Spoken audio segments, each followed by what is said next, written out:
this is not a leader who's open to anything that I have to say or cares about what I have to say. But what advice I would give any president is to listen, to consult experts, to work for the benefit of the people. And that means that you're looking at ethical business practices. You are supporting the environment. You are looking for ways to improve our immigration system. You are looking for ways to improve our healthcare system.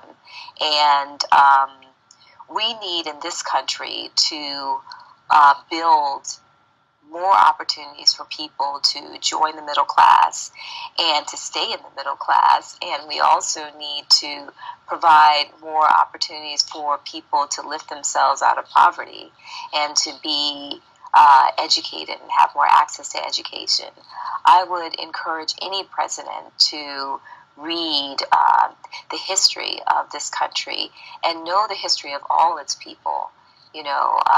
Trump was talking about Frederick Douglass like he had just been around or something. This is a great American who lived a long time ago, who everybody should know about, and I would encourage him to listen to the people in the streets. This is unprecedented. It is, I think, 14 days into Donald Trump's presidency, and there have been demonstrations around the world and in Washington, D.C., probably about half of those days. And that means something. It means something. So I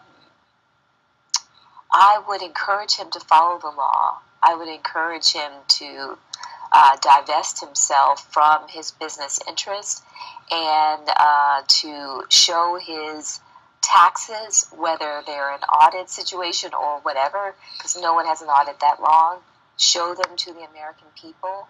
I would encourage him to not appoint Steve Bannon to the Security Council because he does not have the experience needed for that, and to bring back the folks who should be on the Security Council. I would ask him to also put people who are qualified in charge of these departments. So instead of nominating people who are anti the environment for the EPA and people who are anti the Affordable Care Act for the Health and Human Services Secretary position, to encourage to have someone who's going to improve upon it. Because if you don't like the policies of this country, it would behoove you to find a better solution. They say that they want to repeal the Affordable Care Act, but folks have had 6 years to find another plan, and no one's been able to do it, And I also, want, it's not just Donald Trump. Like, Donald Trump is a symptom of America, and we have to understand that racism does undergird our country, and it is important for us to be proselytizers of a more inclusive message, and also educate people about what's right. So if you hear someone talking about a group of people and you know that what they're saying is not correct, stand up for that group of people, whether you are a part of that community or not. So because after Trump is gone, we're still going to have some of the same issues in this country, because he received just under half the vote. So we have to be cognizant of that. It's not, we don't have a Trump problem.